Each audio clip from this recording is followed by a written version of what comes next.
Hi, my all-time favorite homemade pizza dough recipe. My family now likes homemade pizza better than takeout.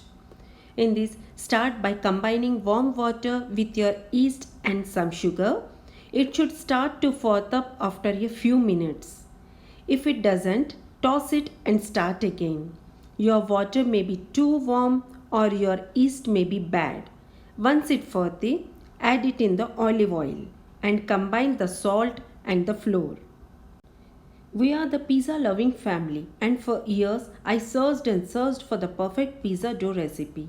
I tried dozens or more, and while some were good, none of them were that recipe that would make me stop trying all of the others. The secret to the best homemade pizza dough, the secret is how much flour you add to the dough. This is where I get a little unconventional because the ingredients are all pretty normal.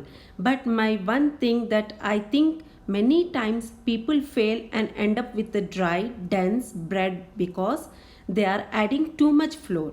I thought about how wet the dough was and how I never questioned it because I always did the ingredients by weight and just trusted.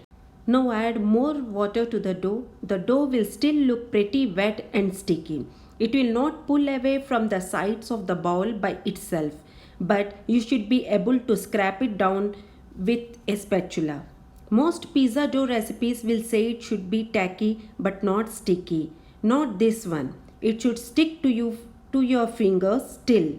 Cover the dough and rest it for the 20 minutes. After 20 minutes, mix the dough well, rub it, scrape it and knead it. Thus, scrape the dough out into the casserole. You will need a spatula to scrape the dough. Cover with the lid and allow it to rise until doubled. This usually takes about an hour depending on how warm the house is. So, where this recipe differs from most is the amount of the flour and the consistency of the dough. The most important step is to not keep adding flour until the dough is not sticky anymore. Sticky means you are doing it right in this recipe. See, told you this was the different. This goes against pretty much every other pizza dough recipe out there. Don't be afraid about the dough sticking everywhere. When you roll it out, it's not quite as sticky after it rises, and you will use some additional flour to shape it and roll it. This recipe might not come easy the first or second time you try it. It's one of those recipes that might take a little bit of practice, but believe me, for the perfect homemade pizza, it's totally worth it.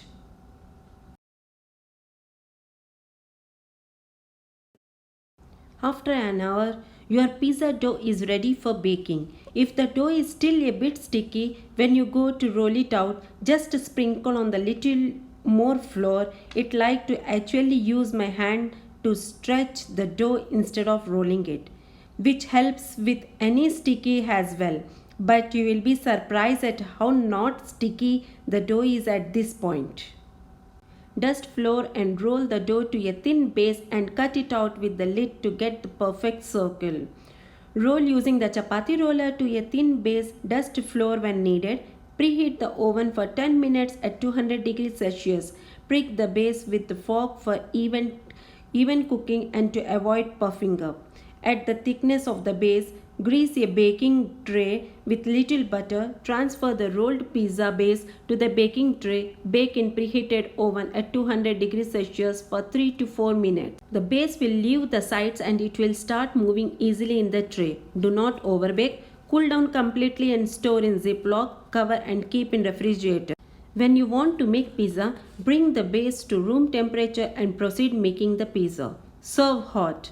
Looking for more recipe? Subscribe to my channel to get new family friendly recipe in your inbox. Don't forget to share also. Thank you.